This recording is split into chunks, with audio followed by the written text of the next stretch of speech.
Hey guys, and welcome back! We are back into I know, new screen, new everything right now you guys are seeing. So we are back into the DieselPunk project, and I am in Substance Painter right now.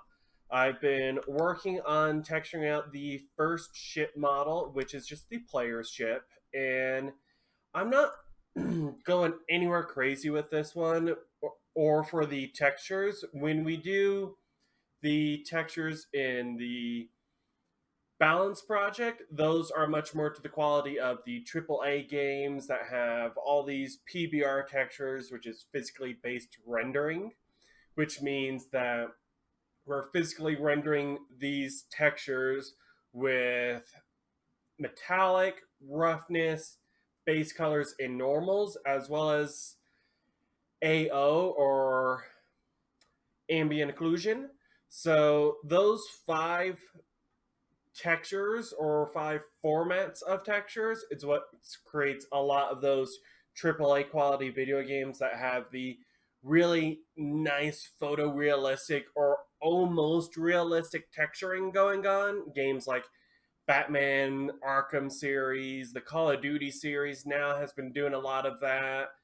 Other games like Horizon Zero Dawn and Far Cry, all those games kind of try and do their best to get that photorealism through PBR rendering, which is a huge process and pipeline. What I'm doing is using Substance Painter, which creates a lot of those physically based renders, but I'm just using it to create simple, just Toon like textures, nothing too crazy. This is a little tiny quick game, and it's just some nice fun texturing here. I'm just showing like this is a metal, this is very clear glass, and simple stuff like that. I'm not going over the top with it because then it won't be able to run on like all the software on not software on all the devices I want it to run on. I'm trying to make sure that this can run on a person's phone, computer, console, everything and anything. I don't know if I'll get it released on all of those, but I at least want to be able to release it on phones, tablets, and mobile devices as well as Steam. So I know I'll be able to release on those, and so if I make this game simple enough with the textures, with the draw calls, with this and that, it makes the game easy to run right away. So of course, in that thought process, that's why I had to really think about the texturing, and that's why the textures are very plain, very simple. Nothing much is going on with them. And Substance Painter is amazing to use. If you guys haven't used it before, it's very fun because you can go into the masks, and I've got a mask on each one of these layers. So you can see I have secondary colors for the ship, primary colors. This is the tertiary colors. I think that's how you spell tertiary. And a lot of the we don't need levels on there. Oh, or do I? Is that what? No, I don't need levels. Why was levels on there? Levels.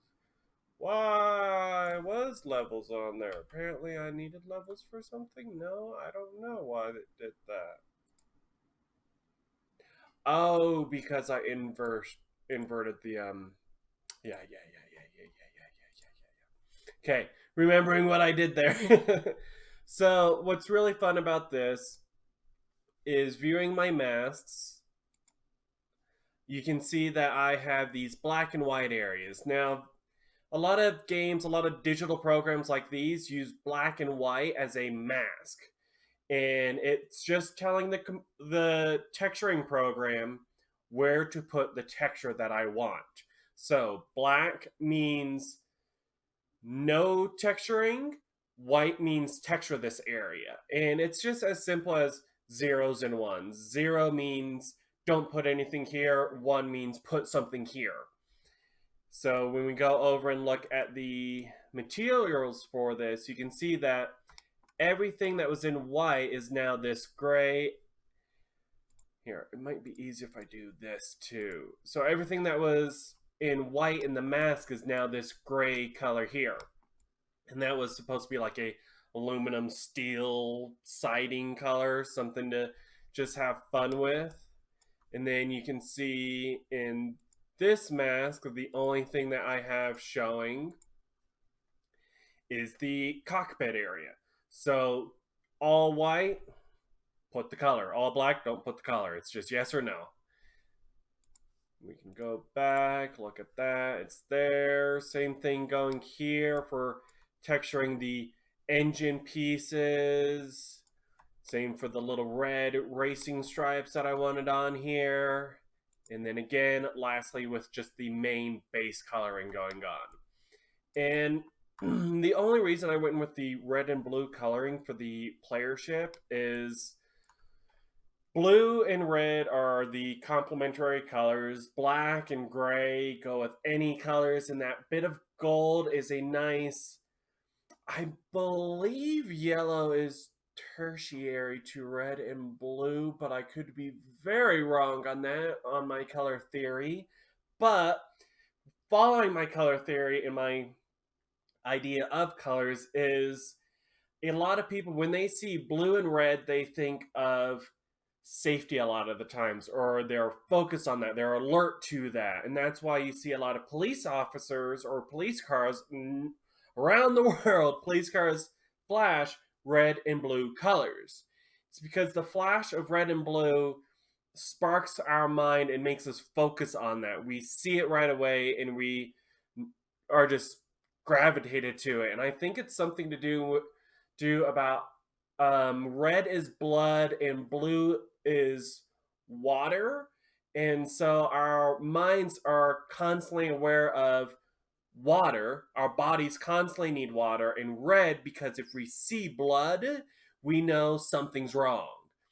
And for the player ship, I wanted it to be those red and blue colors because I wanted to always have the player's attention be aware of this is me versus all the other ships that are going to be on the screen. I'm going to have them be different colors and stuff that don't distract the player too much from where they are on the screen. I want the player to constantly know that they are on the left side of the screen while enemies are on the right side of the screen. And I can do that by making sure that they have focus, knowing that whenever they see red and blue over here, it's just them on the screen. They can focus on everything else, knowing that this is the enemy. And a lot of games actually do that. You can see in many games where every gamer knows that if they see a red barrel, it explodes. Now, sometimes games get a little too realistic and we see a red barrel and we try and shoot it and it doesn't explode. And that's because we're like, oh yeah, this game follows real life where not every gas can is a red barrel.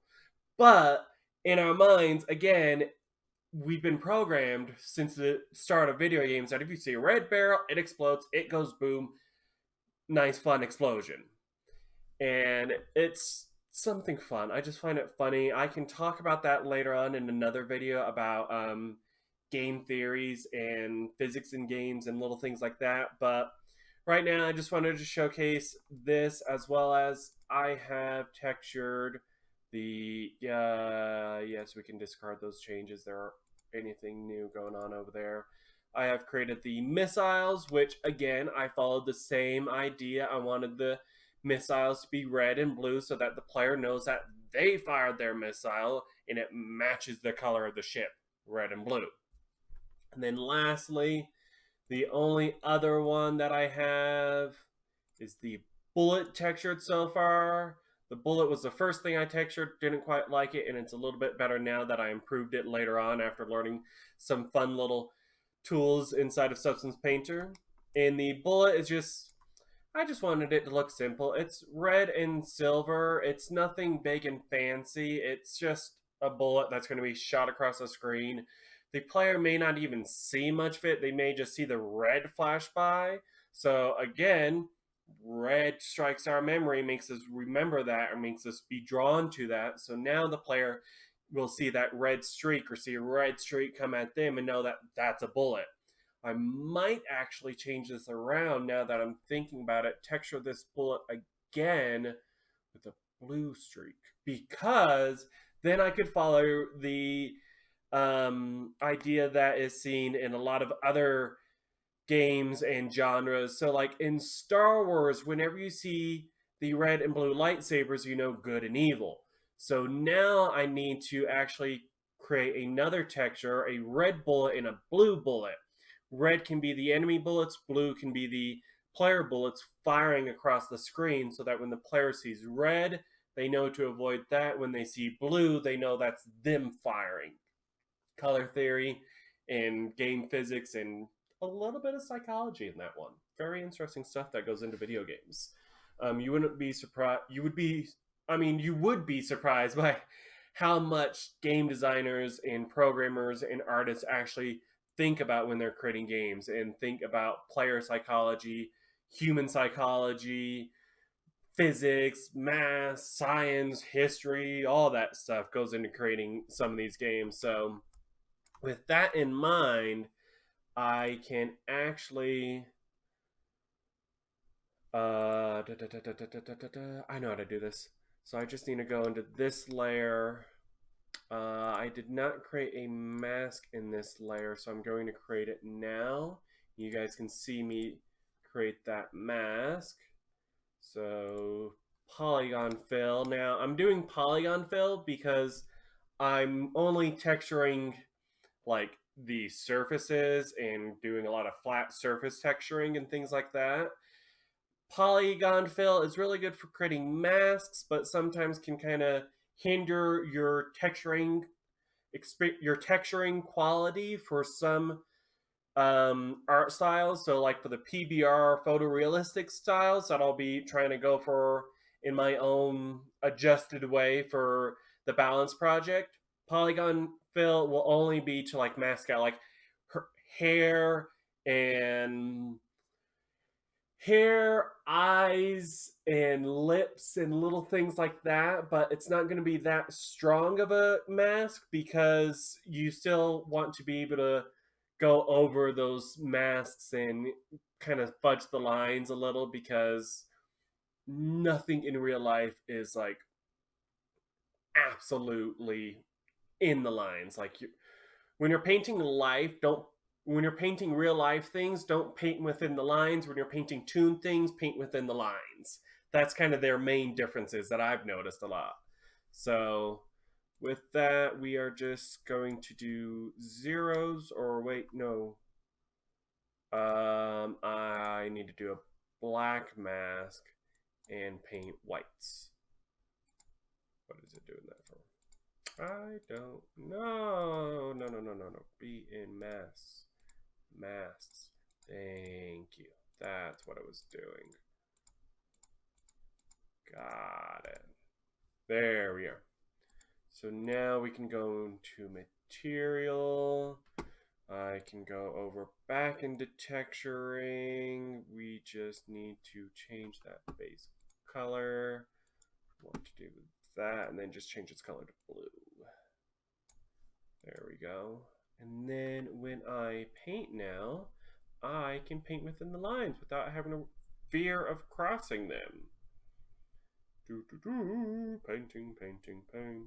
I can even speed up this process by building, increasing the size of my brush. Painting. There we go. Now we can save as T-Bullet01. Let's call this one blue. And then file open T-Bullet01, which should be red.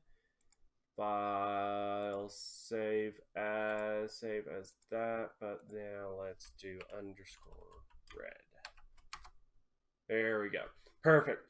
So now with that in mind, now it's going to make a lot more sense when I talk about these bullets being tracer rounds, because I think that's going to be the best way to do it so that players feel like that sense of realism, but also that sense of fun game physics. Because tracer rounds are a real thing in combat. They're usually used on like machine guns, like entrenched machine guns, not like light machine guns, like entrenched machine guns. When they pull the trigger on that, it's like every fifth round is a tracer round, and what it is when that bullet leaves the chamber, it sparks a light on the round, I think. Something happens chemically and sparks that bullet to light up so that you see a yellow streak go across the battlefield or aim towards your target. And that's just to help the machine gunner, the person shooting the gun, know exactly where they're aiming this massive barrel of a gun. And so, if I go off the idea that in this DieselPunk universe they have colored tracer rounds, then that'll work out just fine, and that'll not be too far of a stretch for game physics or for just game rules. It'll feel well within the realm of a DieselPunk future where they have built on more chemicals and use of more chemicals of diesel. So the idea that you can strike it at different colors and create different colored bullets is totally within reason, as well as when you think about how when certain things burn, they do create different colors when they burn. So big brain going to work there and finding some fun solutions to a lot of these things. So I'm sad that this is kind of a short video. It's taking a lot longer to texture some of these because I have to go through the masks and look at colors, and I did a lot of color theory research and a lot of just information into designing for a Toon style game and a physically based rendered game and the texturing and blah blah blah and all that stuff. So it's coming along. Say the next video will be about the gray boxing of these environments. I will start to add the set pieces that I have into Unreal and kind of think out the levels and think out the placement of enemy ships and player ships and just kind of get maybe hopefully a alpha test going for the DieselPunk project. And then after that video, we'll have a video discussing gray boxing and environment design in Project Balance. So stay tuned. A lot is on its way, and there's always going to be more content coming in at you each week. So feel free to follow me on Facebook, like, comment, and subscribe to my YouTube channel. There are so many ways to stay in touch for this. So please stick around. Hope to hear from you guys all very soon. And as always, see you in the next video.